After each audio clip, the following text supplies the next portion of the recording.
ಇಲ್ವಾ ಗೊತ್ತಿಲ್ಲ. ಆದರೆ ಇದೆಲ್ಲವನ್ನು ಆಲಿಸಿದ ನಂತರದಲ್ಲಿ ಕೋರ್ಟ್ ಒಂದು ಸ್ಪಷ್ಟ ಚಿತ್ರಣಕ್ಕೆ ಬರುತ್ತೆ. 14 ದಿನಗಳು ಮಾತ್ರ ಕ್ವಾರಂಟೈನ್ ಸೆಲ್ನಲ್ಲಿ ಇಡಬಹುದು ಅಂತ ಹೇಳ್ತಾ ಇದೆ. 14 ದಿನಗಳು ಮಾತ್ರ ಕ್ವಾರಂಟೈನ್ ಸೆಲ್ನಲ್ಲಿ ಇಡಬಹುದು ಅಂತ ಹೇಳಿ ಸುನಿಲ್ ಹೇಳ್ತಾ ಇದ್ದಾರೆ. ಜೈಲಿನಲ್ಲಿದ್ದಾಗ ಅಪರಾಧ ಎಸಗಿದ್ರೆ ಮಾತ್ರ ಹೀಗೆ ಮಾಡಬಹುದು. ಆಗಲೂ ಕೇವಲ 2 ತಿಂಗಳು ಮಾತ್ರ. ಕ್ವಾರಂಟೈನ್ ಸೆಲ್ನಲ್ಲಿ ಇಡಬೇಕಾದಂಥ ಅನಿವಾರ್ಯತೆ ತಪ್ಪು ಮಾಡಿದರೆ, ಅಪರಾಧ ಎಸಗಿದ್ರೆ 2 ತಿಂಗಳು, ಇಲ್ಲ ಅಂತ ಹೇಳಿದ್ರೆ ಬರೀ 14 ದಿನಗಳಿಗೆ ಮಾತ್ರ ಸೀಮಿತ ಆಗುತ್ತೆ. ಹೇಗೆ ಇಷ್ಟು ದಿನ ಪ್ರತ್ಯೇಕವಾಗಿ ಯಾಕೆ ಇಡಬೇಕು ಅಂತ ಕೇಳ್ತಾ ಇದ್ದಾರೆ. ಸಿಗರೇಟ್ ಸೇದಿ ಕಾಫಿ ಕುಡಿದ್ರೂ ಕೂಡ 2 ತಿಂಗಳು ಮಾತ್ರ ಕ್ವಾರಂಟೈನ್ ಸೆಲ್ನಲ್ಲಿ ಇಡಬೇಕು. ಬೇರೆ VVIP ಕೈದಿಗಳಿಗೆ ವಿಶೇಷ ಸವಲತ್ತುಗಳನ್ನು ಕೊಟ್ಟಿದ್ದಾರೆ. ನೋಡಿ, ವಿಶೇಷ ಸವಲತ್ತನ್ನು ಕೊಟ್ಟಿದ್ದಾರೆ. ಅಲ್ಲಿ ಯಾರು ಅಂತ ಹೇಳಿ ಉಲ್ಲೇಖ ಮಾಡಿಲ್ಲ. ಜೈಲಿನಲ್ಲಿ ಯಾರೆಲ್ಲ VVIPಗಳಿದ್ದಾರೆ ಅನ್ನೋದು ಇಡೀ ರಾಜ್ಯಕ್ಕೆ ಗೊತ್ತಿರುವಂಥ ವಿಚಾರ. ಅಂಥವರಿಗೆ VVIP ಕೈದಿಗಳಿಗೆ ವಿಶೇಷ ಸವಲತ್ತು ಕೊಟ್ಟಿದ್ದಾರೆ. ಆದರೆ ದರ್ಶನ್ನ ಮಾತ್ರ ಯಾವುದೋ ಒಂದು ಮೂಲೆಯಲ್ಲಿ ಜನಸಂಪರ್ಕವಿಲ್ಲದಂಥ ಕ್ವಾರಂಟೈನ್ ಸೆಲ್ನಲ್ಲಿ ಇಡಲಾಗಿದೆ. ನೋಡಿ ಹೆಂಗಾಗಿದೆ ದರ್ಶನ್ಗೆ ಅಂತ ಹೇಳಿದ್ರೆ, ಒಬ್ಬ ಜನಬಳಕೆಯ ಹೀರೋ, ಒಬ್ಬ ಮಾಸ್ ಹೀರೋ, ಅನೇಕ ಅಭಿಮಾನಿಗಳನ್ನು ಅಥವಾ ಅತಿ ಹೆಚ್ಚು ಅಭಿಮಾನಿಗಳನ್ನು ಹೊಂದಿರುವಂಥ ಹೀರೋ. ದರ್ಶನ್ ನೋಡಬೇಕು ಅಂತ ಜನ ಮುಗಿಬೀಳ್ತಾ ಇದ್ರು. ದರ್ಶನ್ನೇ ಜನಗಳನ್ನು ನೋಡೋಕ್ಕಾಗ್ತಾ ಇದೆ. ದರ್ಶನ ನೋಡಬೇಕು ಅಂತ ಜನ ಕಾಯ್ತಾ ಇದ್ರು. ಈಗ ದರ್ಶನ್ನೇ ಜನಗಳು ನೋಡ್ತೀನಿ ಅಂದ್ರೆ ಸಿಗ್ತಾ ಇಲ್ಲ. ದರ್ಶನ್ 4 ಗೋಡೆಗಳ ಮಧ್ಯೆ ಬಂಧಿಯಾಗಿದ್ದಾರೆ. ಅದಕ್ಕೆ ಕ್ವಾರಂಟೈನ್ ಸೆಲ್ ಅಂತ ಹೆಸರು. ಕ್ವಾರಂಟೈನ್ ಸೆಲ್ ಅಂತ ಹೆಸರು. ಹೌದು ನೋಡಿ, ದರ್ಶನ್ ಅವರನ್ನ ಬೇರೆ ಬ್ಯಾರಕ್ಕಿಗೆ ವರ್ಗಾಯಿಸಲು ಹೆದರ್ತಾ ಇದ್ದಾರೆ ಅನ್ನೋದು ಸುನಿಲ್ ವಾದ.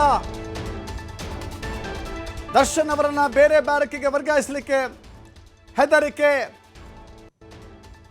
ಕೊಲೆ ಆರೋಪಿ ದರ್ಶನ್ ಪರ ಸುನಿಲ್ ವಾದವನ್ನು ಮಂಡಿಸ್ತಾ ಇದ್ದಾರೆ. ಜೈಲು ಅಧಿಕಾರಿಗಳ ವಿರುದ್ಧ ಈ ಹಿಂದೆ FIR ದಾಖಲಾಗಿತ್ತು. ಫೋಟೋ ಲೀಕ್ ಆದರೆ ಅವರಿಗೆ ಕುತ್ತು ಬರುತ್ತೆ ಅಂತ ಹೇಳಿ ಹೆದರ್ತಾ ಇದ್ದಾರೆ. ಬೇರೆ VVIP ಕೈದಿಗಳನ್ನು ಕ್ವಾರಂಟೈನ್ ಸೆಲ್ನಿಂದ ಶಿಫ್ಟ್ ಮಾಡಲಾಗಿದೆ. 2 ದಿನಗಳಲ್ಲೇ ಕ್ವಾರಂಟೈನ್ ಸೆಲ್ನಿಂದ ವರ್ಗಾಯಿಸಿದ್ದಾರೆ. ಇದು ಸುನಿಲ್ ಮಾತು. ದರ್ಶನ್ ಅವರನ್ನು ಮಾತ್ರ ಯಾಕೆ ಹೀಗೆ ಅಂತ ಪ್ರಶ್ನೆ ಮಾಡ್ತಾ ಇದ್ದಾರೆ. ಹೌದಪ್ಪ, ದರ್ಶನ್ ಈ ಹಿಂದೆ ಪರಪ್ಪನಗ್ರಹದಲ್ಲಿದ್ದಾಗ ಸಿಗರೆಟ್ ಸೇದಿಯೋ, ಕಾಫಿ ಕುಡ್ದೋ, ಲಾನಲ್ಲಿ ಕುಳಿತುಕೊಂಡು ಐಷಾರಾಮಿ ಸೌಲಭ್ಯಗಳನ್ನು ಸ್ವೀಕರಿಸಿದ್ರು. ತಪ್ಪೋದು. ಆ ತಪ್ಪಿನ ಕಾರಣಕ್ಕಾಗಿ ಅಬ್ಬಬ್ಬ ಅಂದರೆ 2 ತಿಂಗಳು ಕ್ವಾರಂಟೈನ್ ಸೆಲ್ನಲ್ಲಿ ಇರಿಸ್ಬೋದು, ನಾಟ್ ಮೋರ್ ದನ್ ದ್ಯಾಟ್. ಆದರೆ ಇಲ್ಲಿ ಯಾಕೆ ನಿಯಮದಲ್ಲಿ ಇಲ್ಲದ್ಯಾಕೆ? ಇಡೀ ದೇಶದಲ್ಲಿ ಅನ್ವಯ ಆಗೋದಿಲ್ಲ, ಬಟ್ ದರ್ಶನ್ಗೆ ಯಾಕೆ ಅನ್ವಯ ಆಗುತ್ತೆ? ಇದು ಅವರ ಪರ ವಕೀಲ ಸುನಿಲ್ ಎತ್ತಾ ಇರುವಂಥ ಪ್ರಶ್ನೆ. ದರ್ಶನ್ ಅರ್ಜಿ ಆದೇಶ ಕಾಯ್ದಿರಿಸಿದಂಥ ಸೆಷನ್ಸ್ ಕೋರ್ಟ್ ಅಕ್ಟೋಬರ್ 9ಕ್ಕೆ ಆದೇಶವನ್ನು ಕಾಯ್ದಿರಿಸಿದೆ. 2 ಕಡೆಯ ವಾದ ಮತ್ತು ಪ್ರತಿವಾದವನ್ನು ಆಲಿಸಿದ ನ್ಯಾಯಾಧೀಶರು ಈ ಆದೇಶವನ್ನು ಕಾಯ್ದಿರಿಸಿದ್ದಾರೆ. 57ನೇ ಸೆಷನ್ಸ್ ನ್ಯಾಯಾಲಯ ಕಾಯ್ದಿರಿಸಿದೆ. ಹೆಚ್ಚುವರಿ ಆಸೆಗೆ ದಿಂಬು ನೀಡ್ತಾ ಇಲ್ಲ ಎನ್ನುವ ಆರೋಪದಲ್ಲಿ ಅರ್ಜಿಯನ್ನು ಸಲ್ಲಿಕೆ ಮಾಡಿದ್ರು. 57ನೇ ಸೆಷನ್ಸ್ ಕೋರ್ಟ್ನಲ್ಲಿ ನಟ ದರ್ಶನ್ ಅರ್ಜಿಯನ್ನು ಸಲ್ಲಿಕೆ ಮಾಡಿದ್ರು. ನೋಡಿ, ಇಷ್ಟು ವಾದ ಪ್ರತಿವಾದ ಸಾಗಿದ ನಂತರದಲ್ಲಿಯೂ ಕೂಡ ಅಕ್ಟೋಬರ್ 9ಕ್ಕೆ ಏನಾಗುತ್ತೆ ಎನ್ನುವ ಸ್ಪಷ್ಟ ಚಿತ್ರಣ ಸಿಗುತ್ತೆ. ಅಲ್ಲಿವರೆಗೂ ಕೂಡ ನಟ ದರ್ಶನ್ ಅದೇ ಕ್ವಾರಂಟೈನ್ ಸೆಲ್ನಲ್ಲಿ ಅಥವಾ ಬ್ಯಾರಕ್ನಲ್ಲಿ ಇರಬೇಕಾಗುತ್ತೆ. ಅದರ ಆಚೆಗೆ ಎಲ್ಲೂ ಕೂಡ ಹೋಗ್ಲಿಕ್ಕೆ ಆಗೋದಿಲ್ಲ. ಜೈಲಿನ ಕೈಪಿಡಿಯ ಪ್ರಕಾರವೇ ನಾವೆಲ್ಲ ಸೌಕರ್ಯಗಳನ್ನು ಮಾಡಿಕೊಟ್ಟಿದ್ದೇವೆ ಅಂತ ಹೇಳಿ ಜೈಲು ಅಧಿಕಾರಿಗಳು ಹೇಳ್ತಾ ಇದ್ದಾರೆ. ಕಳೆದ ಬಾರಿ ಈ ಅರ್ಜಿ ಹಾಕಿಕೊಂಡಾಗ ದರ್ಶನ್ ಹೆಂಗೆ ಅಲವತ್ತುಕೊಂಡಿದ್ರು ಅಂತ ಹೇಳಿದ್ರೆ, ನನಗೊಂದು ತೊಟ್ಟು ವಿಷ ಕೊಟ್ಬಿಡಿ, ನಾನು ಪ್ರಾಣ ಕಳೆದುಕೊಂಡು ಬಿಡ್ತೀನಿ ಅಂತ. ಹಾಗೆ ಮಾತಾಡಬಾರ್ದು ಅಂತ ಹೇಳಿ ಜಡ್ಜ್ ಹೇಳಿದರು. ಹಾಗೆ ಮಾತಾಡಬಾರ್ದು.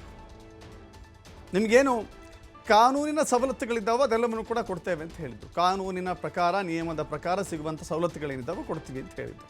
ಆದೇಶವೇನೋ ಮಾಡಿದ್ರು. ಆ ನಂತರದಲ್ಲಿ ದರ್ಶನ್ಗೆ ಒಂದು ಕಂಬಳಿ ಕೊಟ್ಟಿದ್ದಾರಂತೆ. ಈ ಮೊದಲು ಹಾಸಿಕೊಳ್ಳಕ್ಕೆ ಕೊಟ್ಟಿದ್ರು, ಚಾದರ್ ಕೊಟ್ಟಿದ್ರು. ಅದಾದ ನಂತರ ಒಂದು ಕಂಬಳಿ ಕೊಟ್ಟಿದ್ದಾರೆ ಅಂತೆ. ವಾಕಿಂಗ್ ಮಾಡಲಿಕ್ಕೆ ಅವಕಾಶ ಕೊಟ್ಟಿದ್ದಾರೆ ಅಂತ ಹೇಳಲಾಗಿತ್ತು. ಅವಕಾಶ ಎಲ್ಲಿ ಕೊಟ್ಟಿದ್ದಾರೆ? ಆ ಬ್ಯಾರಕ್ಕಿನ ವ್ಯಾಪ್ತಿಯೊಳಗೆ ಮಾತ್ರ ವಾಕ್ ಮಾಡಲಿಕ್ಕೆ ಅವಕಾಶ ಇದೆ. ಯಾವುದೋ ಕ್ವಾರಂಟೈನ್ ಬ್ಯಾರಕ್ ಅಂತ ಏನು ಹೇಳ್ತಾ ಇದ್ದು, ಆ ಬ್ಯಾರಕ್ನಲ್ಲಿ ಮಾತ್ರ ಓಡಾಡಲಿಕ್ಕೆ ಅವಕಾಶವನ್ನು ಕೊಟ್ಟಿದ್ದಾರೆ. ಅದು ಅರ್ಧ ಗಂಟೆ. ಆ ನಂತರದಲ್ಲಿ ಇವರ ತಕರಾರೇನು ಅಂತ ಹೇಳಿದ್ರೆ, ನಮಗೆ ಕ್ವಾರಂಟೈನ್ ಸೆಲ್ ಬೇಡ, ಬೇರೆ ಕಡೆ ಶಿಫ್ಟ್ ಮಾಡಿ, ಬೇರೆ VVIP ಆರೋಪಿಗಳಿಗೆ ಶಿಫ್ಟ್ ಮಾಡಿದ್ದೀರಿ, ನಮ್ಗೆ ಯಾಕೆ ಶಿಫ್ಟ್ ಮಾಡಿಲ್ಲ ಅನ್ನೋ ಪ್ರಶ್ನೆ. ಇದೆಲ್ಲ ಪ್ರಶ್ನೆಗಳನ್ನು ಇಟ್ಟುಕೊಂಡು ವಾದ ಪ್ರತಿವಾದ, ಒಂದು ರೀತಿ ವಾದ ಪ್ರತಿವಾದ ವಾಗ್ವಾದದ ರೀತಿಯಲ್ಲಿ ನಡೆದಿದೆ ಅಂತ ಭಾಸವಾಗ್ತಾ ಇತ್ತು. ಅವರಿಬ್ಬರ ಮಾತುಗಳನ್ನು ಗಮನಿಸ್ತಾ ಇದ್ದರೆ, SPP ಪ್ರಸನ್ನಕುಮಾರ್ ಹಾಗೂ ಸುನಿಲ್ ಅವರ ಮಾತುಗಳನ್ನು ಗಮನಿಸ್ತಾ ಇದ್ದರೆ. ಮತ್ತಷ್ಟು ಮಾಹಿತಿ ನೀಡಲಿಕ್ಕೆ ನಮ್ಮ ಪ್ರತಿನಿಧಿ ಸಂತೋಷ್ ಜಾಯ್ನ್ ಆಗ್ತಾ ಇದ್ದಾರೆ. ಸಂತೋಷ್, ಗಮನಿಸ್ತಾ ಇದ್ದೀವಿ ಇಬ್ಬರ ನಡುವಿನ ವಾದ ಮತ್ತು ಪ್ರತಿವಾದವನ್ನು ಆಲಿಸ್ತಾ ಇದ್ದರೆ ಬಹಳ ದೊಡ್ಡ ಒಂದು ರೀತಿಯ ಹೀಟಪ್ ಆಗ್ತಾ ಇತ್ತೇನೋ ಅನ್ನೋ ರೀತಿಯಲ್ಲಿ ಕಾಣಿಸ್ತಾ ಇತ್ತು. ಸದ್ಯಕ್ಕೆ ಸುನಿಲ್ ಒಂದು ರೀತಿ ನಿಯಮಗಳ ಪ್ರಕಾರವೂ ಕೂಡ ವಾದ ಮಾಡಿದ್ದಾರೆ. ಅದರ ಜೊತೆಗೆ ಕೆಲವಷ್ಟು ಭಾವನಾತ್ಮಕ ವಿಚಾರಗಳನ್ನು ಕೂಡ ಮುಂದಿಟ್ಟಿದ್ದಾರೆ. 9ಕ್ಕೆ ತೀರ್ಪು ಪ್ರಕಟ ಆಗುತ್ತೆ, ಆದೇಶ ಪ್ರಕಟ ಆಗುತ್ತೆ. ಏನೆಲ್ಲ ಪ್ರಮುಖವಾದ ಹೈಲೈಟ್ಸನ್ನು ಗಮನಿಸ್ಬೋದು ಇಲ್ಲಿ? ದರ್ಶನ್ ಹಾಕೊಂಡಿದ್ದ ಅರ್ಜಿ ಏನಿತ್ತು, ಅರ್ಜಿಯನ್ನು ವಿಚಾರಣೆ ಮಾಡಿರುವಂತಹ ನ್ಯಾಯಾಲಯ ಇದೇ ತಿಂಗಳು 9ನೇ ತಾರೀಕಿಗೆ ಆದೇಶವನ್ನ ಕಾಯ್ದಿರಿಸಿರುವಂತದ್ದು. ಇನ್ನು ಇವತ್ತಿನ ಅರ್ಜಿ ವಿಚಾರಣೆಯನ್ನ ನಾವು ನೋಡ್ತಾ ಹೋಗೋದಾದ್ರೆ, ದರ್ಶನ್ಗೆ ಆಸೆ ಹೆಚ್ಚುವರಿಗೆ ಮತ್ತು ದಿಂಬು ಕೊಡಬೇಕಾಗಿತ್ತು ಮತ್ತು ಕನಿಷ್ಠ ಸೌಲಭ್ಯಗಳನ್ನ ಏನ್ ಕೊಡಬೇಕಾಗಿತ್ತು, ಆ ಕನಿಷ್ಠ ಸೌಲಭ್ಯಗಳನ್ನ ನೀಡಿಲ್ಲ ಅಂತ ಹೇಳಿ ಅವರು ಇವತ್ತು ಮನವಿಯನ್ನ ಮಾಡಿಕೊಂಡು ಆರ್ಗ್ಯುಮೆಂಟ್ ಅನ್ನ ಮಾಡಿದ್ರು. ಈ ಸಂದರ್ಭದಲ್ಲಿ ದರ್ಶನ್ಗೆ ಏನೆಲ್ಲ ನೀಡಲಾಗಿದೆ ಅನ್ನೋದ್ರ ಬಗ್ಗೆ ಕೂಡ ಏನು SBP ಅವರು ಕೂಡ ವಾದ ಮಂಡನೆ ಮಾಡಿರುವಂತದ್ದು. ಅಂದ್ರೆ ಜೈಲಿನ ಮ್ಯಾನುವಲ್ ನ ಪ್ರಕಾರ ದರ್ಶನ್ಗೆ ಬೇಕಾಗಿರುವಂತಹ ಎಲ್ಲಾ ರೀತಿಯ ಸೌಲಭ್ಯಗಳನ್ನ ನಾವು ಈಗಾಗಲೇ ಕೊಟ್ಟಿದ್ದೇವೆ ಅಂತ ಹೇಳಿ ಅವಳು ಹೇಳಿರುವಂತದ್ದು. ಆದ್ರೆ ಅವರು ಈ ಸೌಲಭ್ಯಗಳ ಕೊಡ್ತಾ ಇರೋದು ಏನ್ ಕೊಟ್ಟಿದ್ರೆ ಅದು ಸಾಕಾಗ್ತಾ ಇಲ್ಲ ಅನ್ನೋ ಕಾರಣಕ್ಕೆ, ಅದರಲ್ಲೂ ವಿಂಟರ್ ಸೀಸನ್ ಬಂದಂತ ಸಂದರ್ಭದಲ್ಲಿ ಸ್ವಲ್ಪ ಥಿಕ್ನೆಸ್ ಇರುವಂತ ಪ್ಯಾಟರ್ನ್ಸ್ ಗಳನ್ನ ಕೊಡ್ಲಿಕ್ಕೆ ಜೈಲು ಕೈಪಿಡಿಯಲ್ಲಿ ಅವಕಾಶಗಳು ಇದೆ ಅಂತ ಹೇಳಿ ವಾದವನ್ನ ಮಂಡನೆ ಮಾಡಿರುವಂತದ್ದು. ಸೊ ಅದರಂತೆ ಈಗಾಗಲೇ ಏನ್ ಕೊಡ್ಬೋದು, ನಾವು ಎಲ್ಲಾ ರೀತಿಯ ಸೌಲಭ್ಯಗಳನ್ನು ಕೊಟ್ಟಿದ್ದೀವಿ ಅಂತ ಕೂಡ ತಿಳಿಸಿರುವಂತದ್ದು. ಅದ್ರ ಜೊತೆಗೆ ಕೊನೆಯ ಪಕ್ಷ ನೀವು ಇವ್ರನ್ನ ಕ್ವಾರಂಟೈನ್ ಜೈಲ್ ಅಂದ್ರೆ ಇವ್ರನ್ನ ಬಂಧನ ಮಾಡಿ ಒಳಗೆ ಬಿಟ್ಟಾಗಿಂದನೂ ಕೂಡ ಕ್ವಾರಂಟೈನ್ ಜೈಲಿನಲ್ಲೇ ಇಡಲಾಗಿದೆ.